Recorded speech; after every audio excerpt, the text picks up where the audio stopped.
On a wet, cold October night, I took Jim Beame home. Now, he was one of the people who failed to recertify for SSI under the Reagan plan, and as a result, he'd been living on the street for 6 years. Give me a change of pace. Change of pace? Gotcha. Give me the high one for good luck now. Give me that high one. Got it? Got it. Afternoon seance. Bronx River Parkway. Pre-junior high school baseball. Pure Americana. We, the Jerome Avenue Jews, the Litvox, versus them, the White Plains Road Wops, the Guineas, the Dagos. He lived at my house for like over a year. During that time, I got a lawyer who I knew who specialized in SSI cases to institute an appeal to get him back on SSI. And as part of that, I made a declaration, an evidentiary statement. My name is John Malpede. I'm a legal assistant with the homeless unit of the Legal Aid Foundation of Los Angeles. I'm also the director of a theater group comprised of homeless people. I started the group in October '85 with a grant from the California Arts Council's Artists and Communities program. I've known Jim Beame, James Belkin, AKA Jim Brown, William Aaron Good, since March 1986 when he first became involved in the theater workshop. Pass to the ninth inning. 2 out. Remember, my father always tell me if you're Jewish, you gotta be 1,000 times better than anybody else. You got 2 strikes against you.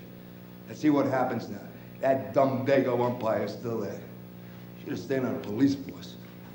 This way he makes a living, an honest living anyway. Here comes that pitch. Come on, baby. Throw it a ball. Come on, walk, throw it. Here goes a pitch, it's inside. I knew he was calling it a ball. Can't go strike. He call it a strike. I'll give you the fallen tree. Hey, paisan, you ain't no paisan anymore. I give you the fallen tree. A buff on ghoul. Our goods and ghoul. In other words, Cushman took us. At that time, Jim talked constantly in a loud and often abusive manner. He would go on and on reciting baseball and basketball lineups from the Bob Cousy era, or rattling off lists of geographical place names. He would interrupt these litanies to direct lewd gestures and comments to women who were present. He had no respect for what another person might say. It was impossible to have a conversation with him.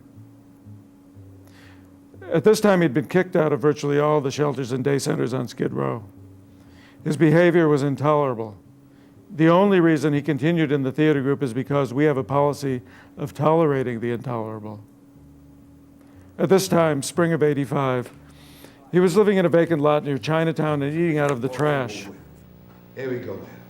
Here's a ball inside again. He's gonna call it a strike. Dead. I got 2 strikes against him, like most Jews. Here comes the pitch, baby. I'm on board, Jews. Then hit the ball. Bam! There it goes. It's going up over the wall. It's bouncing off of there. Around first. I'm coming around second. Slide, Monty Horowitz. Slide. Safe at home. We, the Jerome Avenue Jews, the Litvox, beat them, the fancy pants Rops on White Plains Road, 1716. Nude swimming in Van Cortlandt Park Pond. Big mirrors under the girls' dresses to see if their panties were really pink. If them girls wore pink panties, they was for real. If them girls did wear pink panties, then maybe they were a little on the strange side.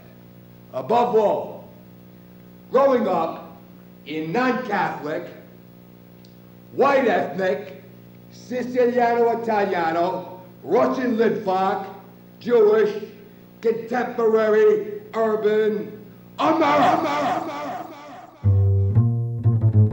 Over the last year and 3/4, he has gradually become more and more subdued, quieter, and less overtly angry. Now then is now when he becomes very angry, he starts hallucinating whoever he's angry with into his parents or his ex-wife who are trying to control him.